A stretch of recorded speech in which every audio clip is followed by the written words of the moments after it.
'Twas the night before Christmas, when all through the house not a creature was stirring, not even a mouse. Well, this may have been the case in New York, but over in the UK, the newsroom was setting up for another working day. "Merry Christmas all," the editor said to her colleagues as they grabbed their coffees and logged on to PCs.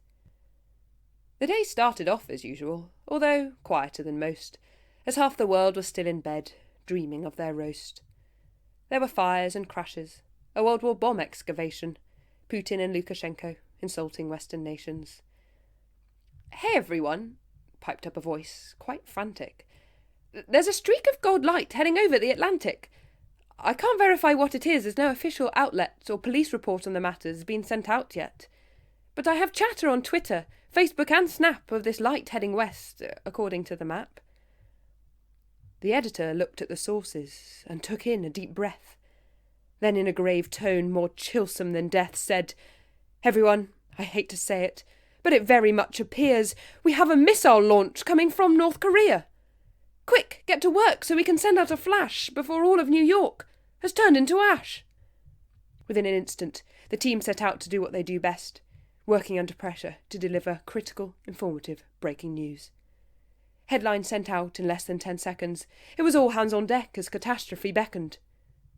Before they knew it, the missile was not alone in the sky. Police helicopters were circling from up high. The US desk reporting, sounds of a sonic boom. Defence desk confirming, it was jets arriving soon. Then the New York reporters were on the streets in full force, tweeting and filming, right there at the source. But one beady-eyed journo with great powers of observation added her voice to the intense conversation. "Hey, so I'm not an expert on missiles, but I've never seen before a projectile being towed by creatures on all fours. And if you have a look at this picture kind of near to the back, there seems to be presents, all packed in a sack.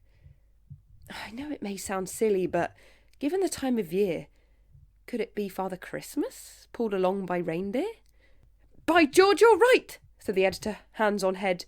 "If things carry on, Santa Claus will be dead. What do we do? What do we do? Christmas will be ruined for all. At least to say the diplomatic fallout won't be small." But it was too late.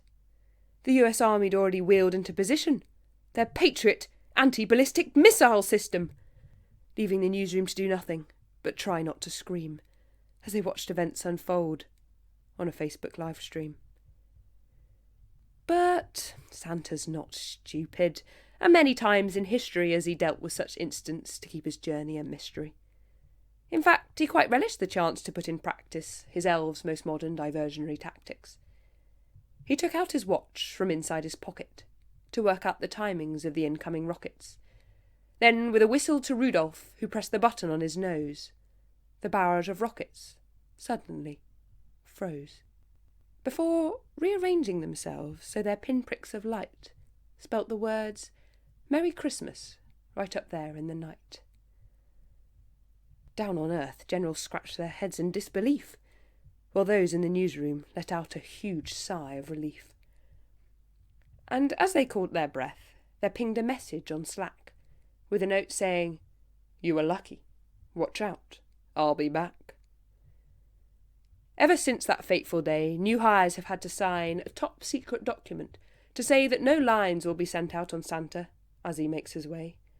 So we all wake with presents on Christmas Day.